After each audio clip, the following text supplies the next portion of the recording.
2 ദിവസം മുമ്പ് Tom ഹാങ്ക്സിൻ്റെ 65ാം ജന്മദിനമായിരുന്നു. Hollywood സിനിമകൾ കാണുന്നവരെ ടോം ഹാങ്ക്സ് ആരാണെന്ന് പരിചയപ്പെടുത്തേണ്ട ആവശ്യമുണ്ടെന്ന് തോന്നുന്നില്ല. അതുപോലെ തന്നെ അദ്ദേഹത്തിൻ്റെ സിനിമകളെയും. എങ്കിലും ബർത്ത്ഡേ ആയതുകൊണ്ട് അദ്ദേഹത്തിൻ്റെ ബെസ്റ്റ് എന്ന് തോന്നുന്ന 10 സിനിമകളുടെ ലിസ്റ്റ് ഉണ്ടാക്കാൻ തീരുമാനിച്ചു.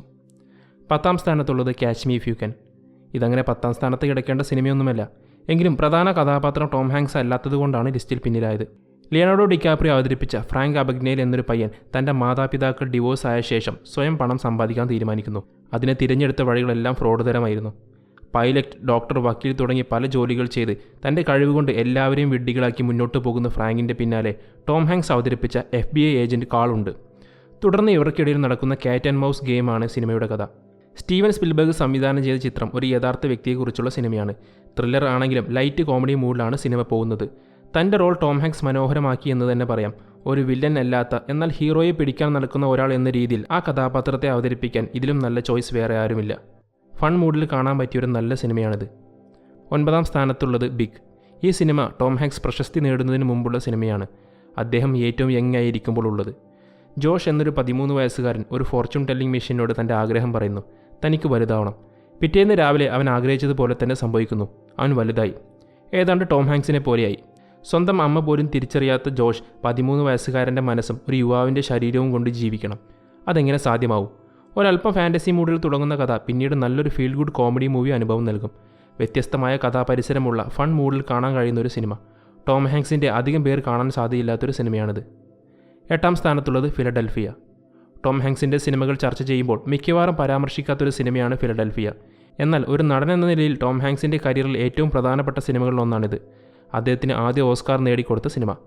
ഹോമോസെക്ഷലായ ഒരു വക്കീലിൻ്റെ റോളാണ് അദ്ദേഹം ചെയ്തിരിക്കുന്നത്. HIV ബാധിതനായതുകൊണ്ട് തന്നെ ജോലിയിൽ നിന്നും പിരിച്ചുവിട്ട കമ്പനിക്ക് നേരെ അദ്ദേഹം നടത്തുന്ന നിയമയുദ്ധത്തിൻ്റെ കഥയാണിത്. അതിന് സഹായിയായി എത്തുന്നത് ഡെൻസിൽ വാഷിംഗ്ടൺ അവതരിപ്പിച്ച മില്ലർ എന്ന മറ്റൊരു വക്കീൽ. തുടർന്നുള്ള ഇവരുടെ നിയമ പോരാട്ടവും ഇവർക്കിടയിൽ ഉടലെടുക്കുന്ന സൗഹൃദവുമാണ് കഥ. ഉള്ളിൽ തട്ടുന്ന ഡ്രാമയുള്ള സിനിമ കാണണമെങ്കിൽ ഫിലഡൽഫിയ തീർച്ചയായും കാണുക. 7ാം സ്ഥാനത്തുള്ളത് ദ ഡാവിഞ്ചി കോഡ്. ടോം ഹാങ്ക്സിൻ്റെ കരിയറിൽ ഒരു കോൺട്രവേഴ്സി ഉണ്ടാക്കിയ സിനിമ. റോബർട്ട് ലാങ്ഡൺ എന്നൊരു പ്രൊഫസറുടെ സഹായം പോലീസിന് ആവശ്യം വരുന്നു ഒരു കൊലപാതകം അന്വേഷിക്കാൻ. ലാങ്ഡൺ സിംബലുകളുടെ വിദഗ്ധനാണ്. അദ്ദേഹത്തിൻ്റെ ആ അറിവാണ് ഈ കേസിന് ഏറ്റവും പ്രധാനം. എന്നാൽ പിന്നീട് അദ്ദേഹം മനസ്സിലാക്കുന്നു ഇതൊരു സാധാരണ കേസല്ലെന്നും ഇതിൻ്റെ ദുരൂഹതയുടെ ആഴം വളരെ വലുതാണെന്നും. ഈ സിനിമയ്ക്കെതിരെ ക്രിസ്ത്യൻ സമൂഹവും കാത്തലിക് ചർച്ചും രംഗത്ത് വന്നു. അത് സിനിമയുടെ കളക്ഷനെ ബാധിച്ചില്ലെങ്കിലും ക്രിട്ടിക്കൽ റേറ്റിങ്ങിനെ ബാധിച്ചു. എന്നിരുന്നാലും ഒരു സിനിമ എന്ന രീതിയിൽ വളരെ സംതൃപ്തി നൽകുന്ന ഒരു അനുഭവം ഡാവിഞ്ചി കോഡ് നൽകും. മിസ്റ്ററി ത്രില്ലർ ഇഷ്ടമുള്ളവർ തീർച്ചയായും കാണുക. ഇതിനുശേഷം വന്ന ഏഞ്ചൽസ് ആൻഡ് ഡീമൻസ്, ഇൻഫെർണോ എന്നിവയ്ക്ക് ഡാവിഞ്ചി കോഡിൻ്റെ നിലവാരമില്ല. 6ാം സ്ഥാനത്തുള്ളത് ക്യാപ്റ്റൻ ഫിലിപ്സ്. കെനിയയിലേക്ക് പോകുകയായിരുന്ന ഒരു ചരക്ക് കപ്പൽ ഒരു സംഘം സൊമാലിയൻ കടൽക്കൊള്ളക്കാർ ആക്രമിക്കുന്നു. ആ കപ്പലിൻ്റെ ക്യാപ്റ്റനാണ് ക്യാപ്റ്റൻ ഫിലിപ്സ്. പിന്നീട് കപ്പൽ പൂർണ്ണമായും അവരുടെ കൺട്രോളിലാവുന്നു.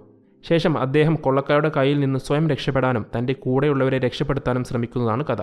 ഒരു ബയോപിക് ആണെങ്കിലും നല്ല ത്രിൽ മൂഡിലാണ് സിനിമ എടുത്തിരിക്കുന്നത്. സിനിമ പൂർണ്ണമായും കപ്പലിൽ തന്നെയാണെന്ന് പറയാം. വളരെ കുറച്ച് കഥാപാത്രങ്ങൾ മാത്രമേ ഉള്ളൂവെങ്കിലും ടോം ഹാങ്ക്സും ഇതിലെ വില്ലനും മാത്രം മതി സിനിമ മുഴുവൻ കണ്ടിരിക്കാൻ. സർവൈവൽ ത്രില്ലറുകൾ ഇഷ്ടമുള്ളവർക്ക് ഈ സിനിമ ഒരു കിടിലൻ അനുഭവമാവും. 5ാം സ്ഥാനത്തുള്ളത് ദ ടെർമിനൽ. വിക്ടർ എന്നയാൾ ഒരു ഉദ്ദേശത്തോടു കൂടി ന്യൂയോർക്ക് എയർപോർട്ടിൽ വന്നിറങ്ങുന്നു. വന്നത് കലഹം നടക്കുന്ന രാജ്യത്ത് നിന്നാണ്. വിക്ടർ വന്നിറങ്ങിയതും അയാളുടെ രാജ്യത്ത് ആഭ്യന്തര കലഹം പൊട്ടിപ്പുറപ്പെടുന്നു. അതിനാൽ അയാളുടെ പാസ്പോർട്ട് വാലിഡ് അല്ല. അയാൾക്ക് അമേരിക്കയിലേക്ക് പ്രവേശിക്കാൻ കഴിയില്ല. തിരിച്ച് ഫ്ലൈറ്റ് ഇല്ലാത്തതിനാൽ സ്വന്തം രാജ്യത്തേക്ക് പോകാനും കഴിയില്ല. അങ്ങനെ അയാൾ ഈ എയർപോർട്ടിൽ പെടുന്നു. തുടർന്ന് അയാൾ എയർപോർട്ടിൽ താമസം തുടങ്ങുന്നു. എയർപോർട്ടിലെ ജോലിക്കാരുമായി നല്ല ബന്ധം തുടങ്ങുന്നു. ഏറ്റവും രസകരമായ കാര്യം എന്താണെന്നാൽ വിക്ടറിന് ഇംഗ്ലീഷ് അറിയില്ല. എയർപോർട്ടിലുള്ള ആർക്കും അയാളുടെ ഭാഷയും അറിയില്ല. എന്തിനാണ് വിക്ടർ ന്യൂയോർക്ക് വന്നത്, അയാൾക്ക് വന്ന കാര്യം സാധിക്കാൻ പറ്റുമോ തുടങ്ങിയ കാര്യങ്ങളാണ് പിന്നീട് സിനിമയിൽ നമ്മൾ കാണുന്നത്. ടോം ഹാങ്ക്സിൻ്റെ അഭിനയം കണ്ടാൽ ഇയാൾ എന്തൊരു മനുഷ്യനാണെന്ന് തോന്നിപ്പോവും. കോമഡി മാത്രമല്ല വളരെ ഇൻട്രസ്റ്റിംഗ് ആയ റൊമാൻറ്റിക് ട്രാക്കും സിനിമയിലുണ്ട്. 4ാം സ്ഥാനത്തുള്ളത് കാസ്റ്റവേ. ഫെഡെക്സ് കാർഗോ കമ്പനി തൊഴിലാളിയായ ചക്ക് എന്നയാൾ ഒരു എയ്റോപ്ലെയിൻ അപകടത്തെ തുടർന്ന് ഒറ്റപ്പെട്ട ഒരു ദ്വീപിൽ അകപ്പെടുന്നു. മനുഷ്യരൊന്നും കൂട്ടില്ലാത്ത ചക്കിന് കൂട്ടായി കുറച്ച് കാർഗോ സപ്ലൈസ് മാത്രം. അവിടെ നിന്ന് അതിജീവിച്ച് തിരിച്ച് വീട്ടിലെത്തുക എന്നതാണ് ചക്കിൻ്റെ ലക്ഷ്യം. ഇതാണ് ഈ സിനിമയുടെ പ്ലോട്ട്. തൻ്റെ ബേസിക് ആവശ്യങ്ങൾ നിറവേറ്റാൻ പഠിക്കുന്ന ചക്ക് വൈകാതെ തന്നെ തനിക്ക് മുമ്പില്ലാത്ത പല സ്കിൽസും നേടിയെടുക്കുന്നു. സർവൈവൽ ഡ്രാമ ആണെങ്കിലും ഫീൽ ഗുഡ് എലമെൻറ്റ് സിനിമയിലുണ്ട്. ടോം ഹാങ്ക്സിനെ ഇന്ത്യൻ ആരാധകർക്കിടയിൽ പോപ്പുലർ ആക്കിയതും കൂടുതൽ പേർ കണ്ടിരിക്കാനും സാധ്യതയുള്ള സിനിമയാണ് കാസ്റ്റവേ. അപ്പോളോ 13 എന്ന സിനിമയ്ക്ക് ശേഷം ഈ സിനിമ കൂടി ചെയ്തപ്പോൾ ടോം ഹാങ്ക്സ് ഒഫീഷ്യലായി എവിടെ പോയാലും പെട്ടുപോകുന്ന ആൾ എന്നായി.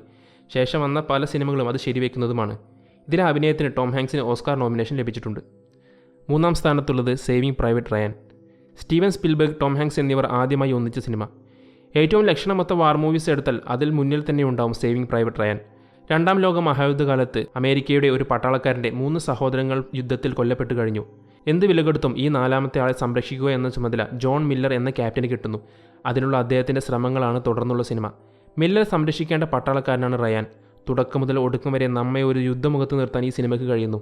ഒരുപാട് സിംഗിൾ ഷോട്ടുകളും POV ഷോട്ടുകളും കൊണ്ട് സമ്പന്നമായ സിനിമ സ്പീൽബർഗിൻ്റെ തന്നെ ഏറ്റവും മികച്ച വർക്കുകളിലൊന്നാണ്. നിങ്ങൾ വാർ അല്ലെങ്കിൽ ആക്ഷൻ സിനിമകളുടെ ആരാധകൻ അല്ലെങ്കിൽ പോലും ഈ സിനിമ നിങ്ങൾക്ക് വളരെ ഇഷ്ടപ്പെടും.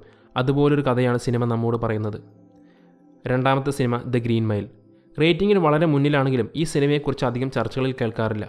ഇതൊരു ജയിൽ വാർഡൻ്റെയും തടവുകാരൻ്റെയും കഥയാണ്. പോൾ എന്ന ടോം ഹാങ്ക്സ് അവതരിപ്പിച്ച കഥാപാത്രം ഒരു ജയിൽ വാർഡനാണ്.